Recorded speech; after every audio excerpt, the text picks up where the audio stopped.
Bareskrim Polri menangkap Palti Huta Barat soal postingan yang diduga berisi rekaman pembicaraan yang mencatut nama Forkopimda di Kabupaten Batu Bara, Sumatera Utara terkait arahan dukungan untuk pasangan calon 02 di Pilpres. Polisi duga Palti sebar hoax. Karopenmas Divisi Humas Polri, Brigjen Truno Yudo Wisnu Andiko membenarkan jika penangkapan Palti Huta Barat ini telah dilakukan. Palti Huta Barat langsung dibawa ke kantor polisi untuk proses penyidikan. Dalam surat penangkapan tertulis jika Palti Huta Barat ditangkap terkait kasus dugaan penyebaran hoax soal unggahan rekaman suara arahan dukungan untuk pasangan calon 02 di Pilpres.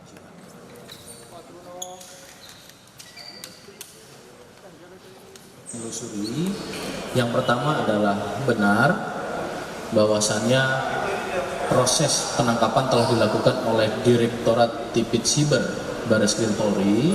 Namun kami jelaskan lagi, ini secara simultan baru pagi hari ini dilakukan serangkaian tindakan penyidikan melalui upaya penangkapan. Tentu kita masih secara simultan dan berkesinambungan ini untuk melakukan langkah-langkah berikutnya. Untuk perkembangan kami akan sampaikan. Sementara tim pemenangan nasional Ganjar Mahfud mempertanyakan kasus penangkapan salah satu relawannya Palti Huta Barat dalam kasus dugaan penyebaran hoax terkait rekaman suara Forkopimda Kabupaten Batu Bara.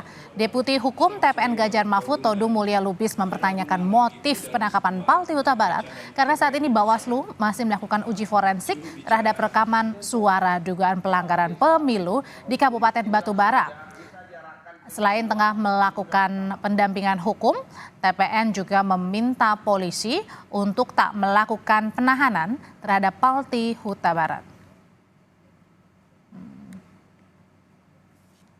Itu Bawaslu mengatakan itu sudah dibantah tuh oleh Dandim, oleh Kapolres, oleh Kajari ya.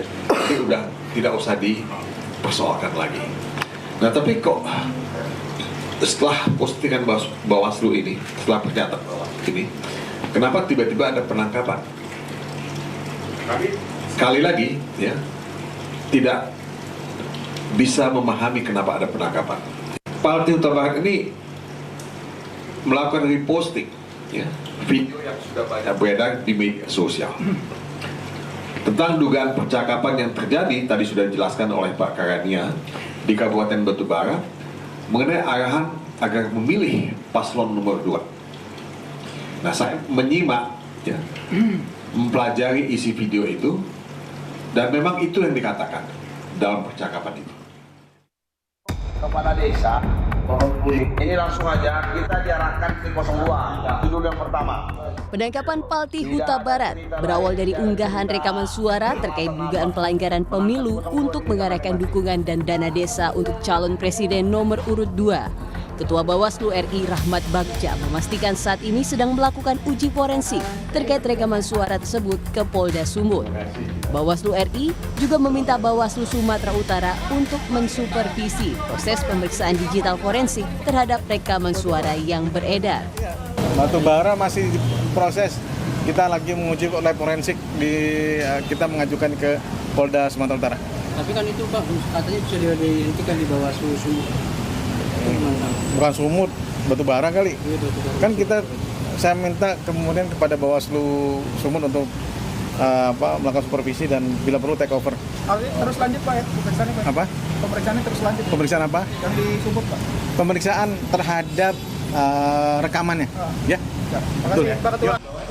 Terkait beredarnya rekaman suara ini, PJ Bupati, Kapolres dan Dandim Batu Bara telah diperiksa Bawaslu Batu Bara. Ketiganya ramai-ramai membantah jika suara dalam rekaman yang beredar adalah mereka. PJ Bupati Batu Bara memastikan tetap netral dalam Pilpres 2024. Saya PJ Batu Bara ingin menyampaikan pada teman-teman media bahwa apa yang saya dengar di dalam pembicaraan atau foto yang ada di dalam rekaman itu, saya katakan itu tidak suara saya. Saya pastikan itu tidak suara saya. Kami di pemerintah Kabupaten Batu Bara tetap netral. Kami bersama Forkopimda, Pak Kapolres, Pak Kajari, Pak Dandim, dan unsur-unsur yang lainnya solid akan untuk mensukseskan pemilu. Untuk kepala desa, ini langsung aja kita diarahkan ke 02. Saat ini Bawaslu masih menunggu hasil uji digital forensik terhadap rekaman suara yang mengarahkan dukungan dan dana desa Batubara untuk salah satu paslon di Pilpres 2024. Tim Liputan, Kompas TV. Terkait dengan penangkapan pengunggah rekaman suara dugaan pejabat Batubara arahkan dukungan ke pasangan calon 02, kita ulas bersama pengamat pemilu Titi Anggraini. Mbak Titi, selamat sore. Selamat sore Mbak, salam sehat. Salam sehat. Mbak Titi, ini kan sebenarnya Bawaslu masih melakukan pengkajian ya, uji forensik digital rekaman, asli atau enggaknya. Tapi kira-kira kenapa polisi sudah menangkap ini? Nah, itulah yang akan terus menimbulkan spekulasi dan kecurigaan-kecurigaan.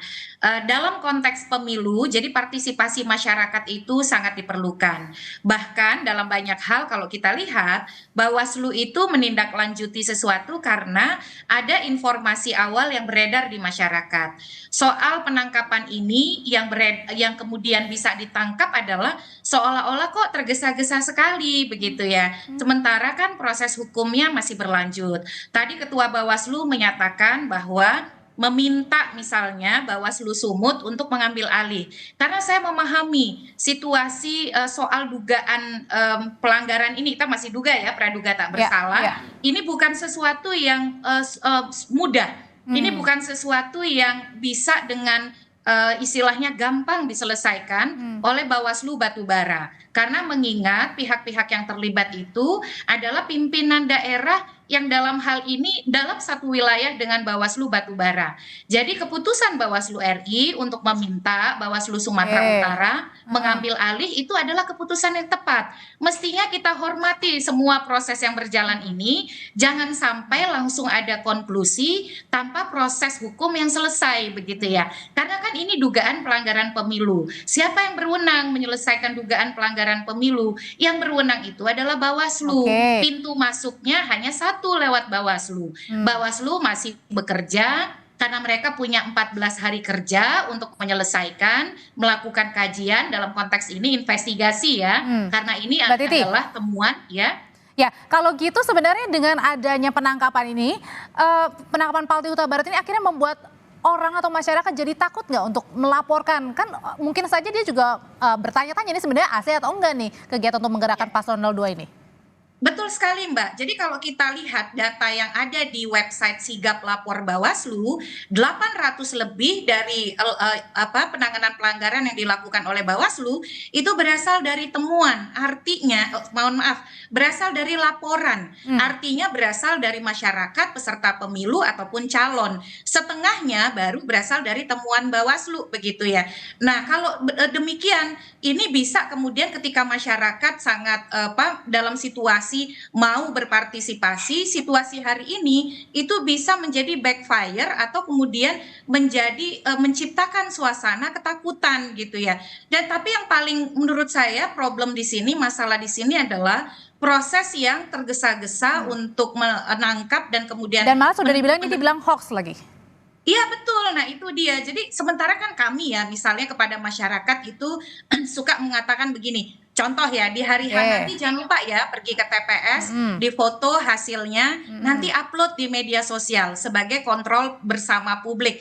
Nah kalau kemudian ternyata hasil berbeda begitu ya dengan yang diklaim oleh hasil yang benar, lalu kemudian kita ditersangkakan begitu saja, sementara penyelidikan investigasi belum dilakukan, bayangkan rasa ketakutan masyarakat itu akan seperti apa. Dan ini akan memperkeruh situasi, dugaan-dugaan yang tadinya jangan-jangan tidak begitu, nanti bisa menjadi spekulasi. Oh ternyata memang kalau sudah menyangkut kekuasaan, proses hukum itu bisa sangat cepat begitu ya, bisa sangat kemudian mudah mentersangkakan orang. Menurut saya kesan-kesan seperti itu harus dihilangkan. Nah oleh karena itu semestinya kita hormati Bawaslu, kita tunggu langkah yang sedang dilakukan oleh Bawaslu, karena implikasinya kan ini bagian dari penegakan hukum yang karena tadi ranah juga Bawaslu ya Mbak ya, harusnya ya, betul, karena ini betul. soal pemilu ya. Betul, karena ini kan dugaannya adalah pertama di dalam undang-undang pemilu kita aparatur sipil negara tidak boleh berpihak, TNI Polri tidak boleh berpihak. Bawaslu diberi kewenangan untuk mengawasi netralitas aparatur sipil negara, TNI Polri itu ada di pasal 93 Undang-Undang Nomor 7 Tahun 2017. Kalau itu dilanggar ada pelanggaran artinya ya dan itu merupakan tindak pidana, pintu masuknya memang dari Bawaslu. Dan ketika Bawaslu sedang melakukan kerja-kerja investigasi, menunggu proses di Bawaslu artinya satu, kita menghormati proses hukum. Kita menghormati kelembagaan formal yang bekerja untuk itu yaitu Bawaslu. Dan yang ketiga, kita juga memberikan kepastian rasa aman kepada masyarakat untuk menjadi bagian dari pelaporan atau kemudian proses pengawasan terhadap jalannya pemilu gitu. Kalau sudah begini, ya gimana?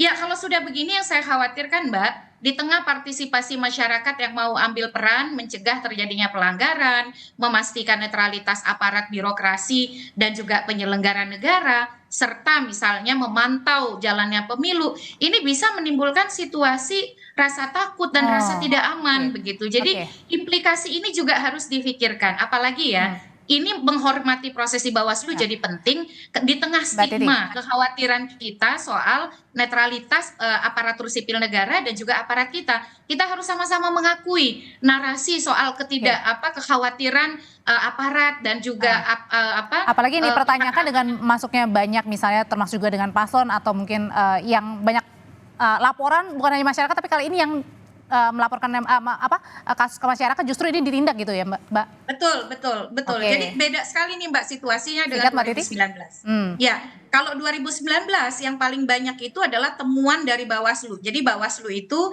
melakukan pengawasan dan menemukan. Kalau sekarang 800 lebih itu berasal dari laporan. Laporan itu berasal dari masyarakat, pemantau pemilu dan peserta pemilu. Artinya kemauan masyarakat untuk terlibat memantau dan mengawas itu kan tinggi ya. Jadi kalau situasi ini misalnya proses hukum belum berjalan, lalu belum apa-apa sudah ditetapkan tersangka, kekhawatiran terbesarnya ini bisa menimbulkan spekulasi yang lebih buruk soal kecurangan, soal keamanan, keadilan bagi proses pemilu yang betul-betul demokratis. Mbak Titi Anggreni, terima kasih untuk seluruh informasinya. Sehat selalu Mbak Titi.